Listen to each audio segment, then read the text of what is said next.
Welcome to Around the Table, the talk show podcast of Curtain Call FM. Hello, welcome to another podcast from Curtain Call FM, as we are around the table once more with Alistair Woodgate, Julia Rufi and myself, Mark Bilsby. Hello, folks. Good evening. Hello. What's been happening this session, please? Well, Julia's been to see Company in the West End, so I'm looking forward to hearing what you thought of that. Yes. And Mark, you've been to see Barnum, The greatest show from on Radlett earth. Musical Theatre Company. Since our last podcast, which is almost 7 days and a bit, really, I suppose, what have we been up to before we continue? I've had a couple of rehearsals for Seven Brides for Seven Brothers, which comes up in May. And when's that going to be? That's at the Willets Theatre, and that's Green Room Productions, coming together very nicely. Very good. And Can I Mrs. say R? that's one of my favourite shows? Is it? I love it. I think the show is better than the film. And it's not done very often No, on the it's stage, not. is it? So It's pretty great hard to to be cast revisited. when you think about it, because it needs so many people. It needs so many men. 13 men to begin with, Yeah, absolutely. So it's a bit of a challenge. Okay, well, educate me. What's so good about this show? It's so much fun. The barn raising is just one of the best routines in any musical. And it's just got a really feel-good factor. It's probably a bit dated now, but I don't care. It's, if you look at it in its original format, it's not entirely PC, because it's about seven brothers who effectively kidnap the girls and take them up to the log cabin in the hills. Right. Yeah. But actually, these days, if you kind of play it as the guys are stubborn but the girls are cunning, then actually it's the girls who get one up on the Yes, boys. they do, definitely. And that's the way to play Yeah. it. So that So actually the boys, I think they're doing right, and it's actually the girls that are Yeah. controlling the situation. Yes, Clever. And the story is based upon the old tale of the sobbing women, so it is actually based upon an old story, but reinvented in 1850s Oregon with song and dance routines galore. So while we're on the subject, is there any surprises in the Green Room production of this? Green Room will try and give it its unique sort of touch. The company's in the process of designing the set at the moment, which is going to be quite striking, quite stylised, because you've got 15, 16 scenes to get through, and in a theatre where there's no fly tower and no wing space, you can't be doing long scene changes that hold up the flow of the show. So it'll be very stylised. The company are so energetic and so excited about it that I think it's going to be a really good, fun evening. It normally is with Green Room, isn't it? Yeah, Let's be honest. absolutely. They do some good productions. Definitely. And if you want to get in touch with the programme, then please do. It is curtaincallfm@gmail.com. Do take part in Around the Table for this session. So, you went to see Company. Oh, I did. What a show. I mean, everybody has said, who's seen it, that if you didn't know the show, you would never believe that the lead was meant to be a man. And I completely concur with that. The way they've reimagined it, it's absolutely of the moment. Absolutely fabulous. So, with the comments from you from last week, did you go with those in your mind, or did you just go fresh? No, I did go with those in my mind, because so many people had said it that I felt it must be true. And it completely was. I think probably because I am a director, I maybe slightly appreciated a few things more than some people, because in the opening, they all come to Bobby's birthday party, but Bobby isn't there. Right. And they have these boxes that just move in and out, and they move up, they move down, they move sideways. It's very, very clever. But at the end of that first scene, all the characters are in this tiny little box with a table and a chair in it. And they move around constantly. And just the logistics of how they move around is absolutely incredible, which I think maybe people would take at face value if they didn't understand the problems of trying to move people around a stage. Aside from the logistics of moving them around, what do you think was the director's vision in bringing all of those characters into such a small space? Well, I mean, the way the whole set moves, everything is very compartmentalised, and it almost represents Bobby's sort of individual, can't get everything together kind of sort of mindset, because everything is very, very much compartmentalised. And they have small boxes that go into large boxes, and of course you can go through the doors into another box when they join together, or you can have them separately. Absolutely so clever. Backwards, sideways, up. At one point, Bobby is standing on the stage and suddenly a balcony comes up and the apartment comes up out of the floor. And suddenly they're on a balcony. She's standing on a balcony. Wow. But that opening scene where they're all compressed into such a And tiny they're all space. around, and the birthday cake's got candles which are burning on it, and they have to blow them out. And the way they all move around, and they never stop for a minute. But I took that as being a sort of a symbol of how they are so on top of Bobby's life and how constrained and she feels with all of these people around her, and she hasn't got the space to sort of move out because all of the friends are actually sort of cramping her individual lifestyle. There's an interesting couple of moments where suddenly it's almost like Alice in Wonderland, isn't it? There's a couple of moments where, and particularly one where actually she comes through the tiny door and ends up sitting on the floor where Alice is big and everything else is small. So that she's kind of referred to in several places as Alice in Wonderland, which actually is quite right, really, because she never really quite knows where she is from one minute to the next.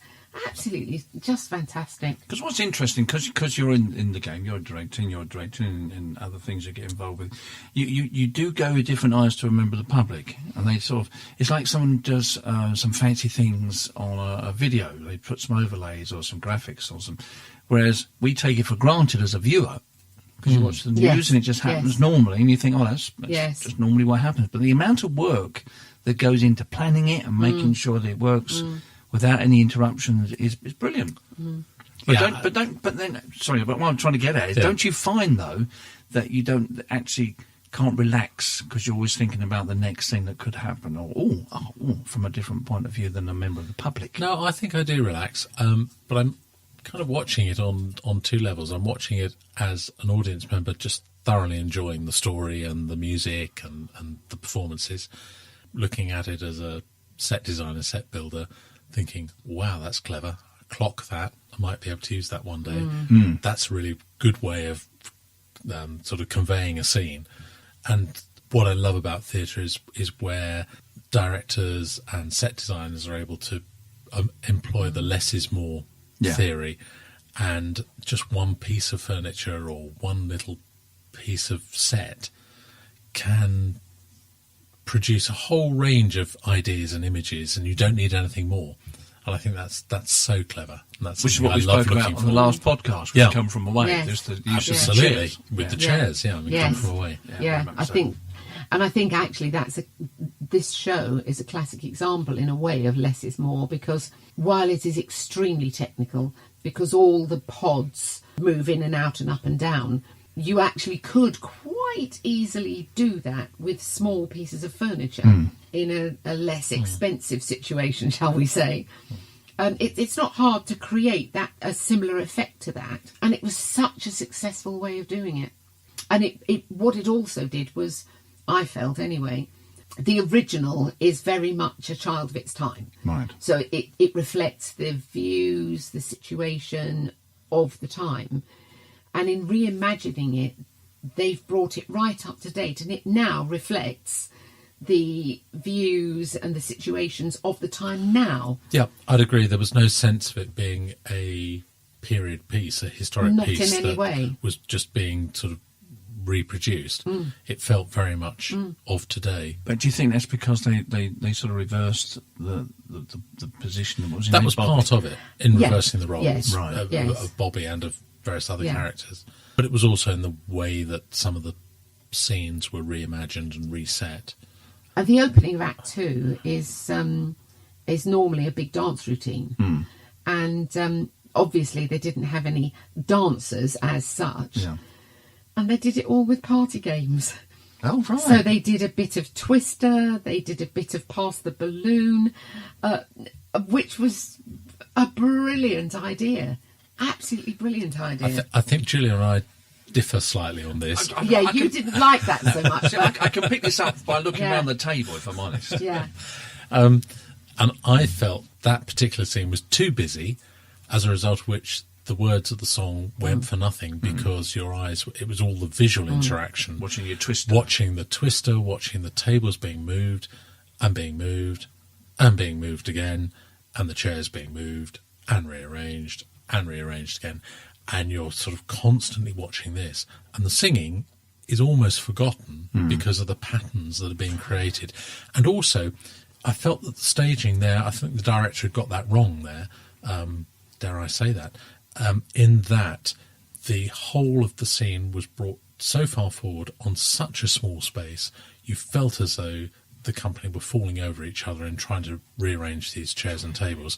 I'd have loved a little bit more space. I know the flip side of that. I do agree with. Yeah. They needed more room to do what they were doing. Yeah, it and just it felt too cramped, didn't it? Yeah. If they'd moved the house, main house the back lobby a back. bit, Yeah.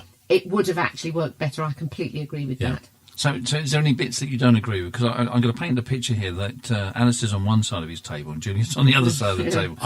I have to say, I absolutely loved the production.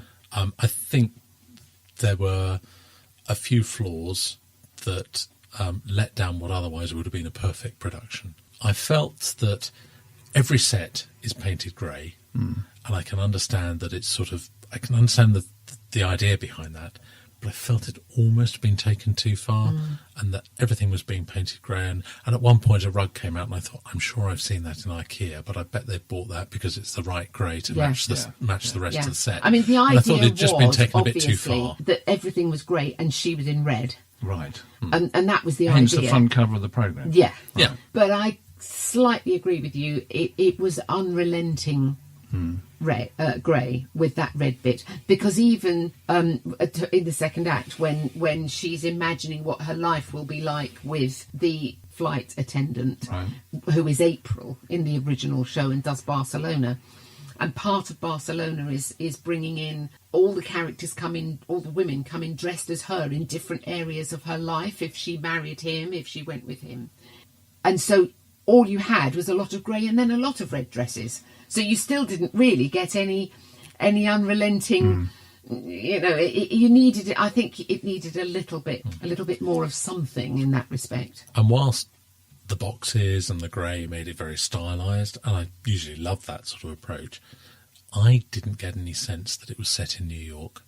Right. And I wanted something more that told me its sense of place. Actually, interestingly enough, I agree with you, and I think it almost felt like it was set in some slightly dodgy flat in London somewhere. Well, because I'm glad you was generic about London rather than just it's just that you expect. The only time I got any feel of New York was when they were on the balcony. Right. Because actually, yes, a lot of the places, and because they used this very constrained feel of lots of people being on top of her, it meant, of course, the apartments were very small, and that's very much London compared to New York apartments, which are usually very much bigger. And I didn't get any feel of the style of New York from it at all. Somebody I know who went to see it said it looked more like it was being played out in a series of wimpy show houses. Yeah. Other house builders are available. Of course. Yes. But I just wanted a little bit more that said this is firmly rooted in New York City. So if you've seen the company yourself, then do drop us an email. It's curtaincallfm@gmail.com. We'll be back after this break. Online, on the app, on smart speaker and podcast. This is Curtain Call FM. Forever Musicals. Get in touch. Email curtaincallfm@gmail.com. You're listening to Around the Corner with me, Mark Bilsby, Alistair Woodgate and Julia Roofy, as we're sitting relaxing and talking about everything to do with theatre. You may be around the corner. Julia and I are around the table. Where do I go then? Around the corner? Yeah. It's because what I've got, I'm going to paint you a picture. We've got scones, jam and butter and a glass of red wine. I've only had 3 sips and I'm gone already.